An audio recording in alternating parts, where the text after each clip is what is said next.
I guess it all started from when I was a little kid. I used to love painting, and I spent a lot of time looking at things, and I realised later on in life that actually it is all about looking, but it's also about imagination. And it took me probably 20 years to realise that I was a terrible painter. So, you know, once I knew that I was a terrible painter and I came to terms with it, I recognised that I had this desire for art and love for it. And it wasn't about how good you were, it was about how passionate you were.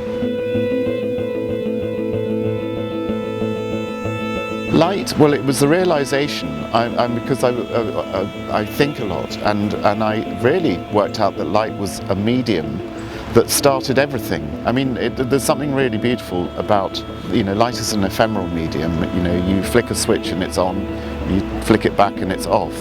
It doesn't hurt anything. It's got that wonderful, it's a sort of like ghostly, spiritual quality about it. And actually, when I was looking at painting and in love with painting, I realised I was in love with light, because actually painting is about light. All these things sort of just came into my mind and made sense. So I was passionate about using light to really discover what the world was about. I mean, I use light to find out about what life's about, rather than, and to express ideas and feelings. So I started learning about light, and what I realised that this was fairly early on, that most people that were involved with light, I'm talking more commercially, were sort of engineers and technicians, and they didn't see it for the emotional qualities. And now I was ridiculously ill-prepared, unqualified in one sense, because I didn't have the technical side, but what I did have was this understanding about the emotional side. So it was very simple. I just applied my instinct about the emotional opportunities with light, and then I went and learnt about the technical side. And you can ask, you know, there are some brilliant technicians, lots of companies where you can actually go and ask them and say, how does that work? You know, the technical bits, I wouldn't say the easy bit, but it's the bit everybody can learn. The bit that maybe not everybody has is a sensitivity towards it, and maybe that's just one bit of luck that I had. I did have a sensitivity to it.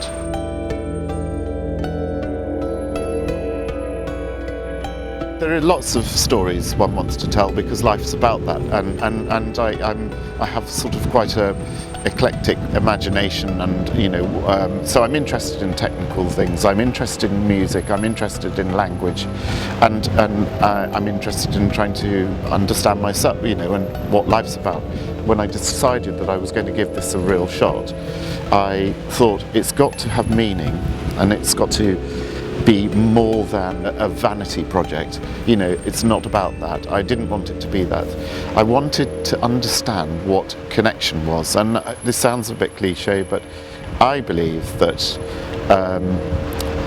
the things that I can do is an opportunity for me to connect with other people, the feelings of when I was incredibly connected with the world.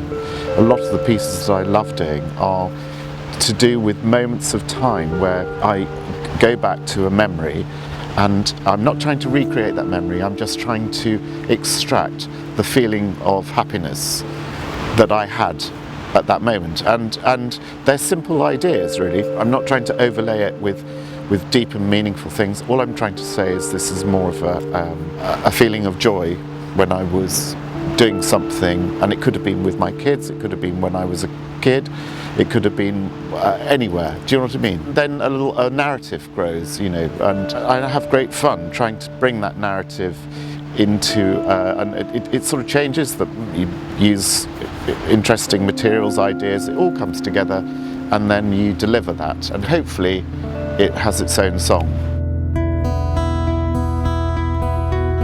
If you see somebody smiling and it makes their day a better day, I reckon that's a pretty strong thumbs up for me, you know. The other thing is I'm trying to show people that art is experiential. It's something that you can get involved with. None of the work that I do is down to one person. It's not down to me. Yes, I do have the ideas and I conceive these things, but I have a team of people, very talented young people who help on the installations, help on the technical design. We have the people, the clients who have the venues like Atlanta Botanical. What an amazing opportunity. The sponsors. So I am just a small bit of a big cake, and that's all. And we're all like that. You know, everybody has a role to play. And actually, I love making that sort of inclusive art.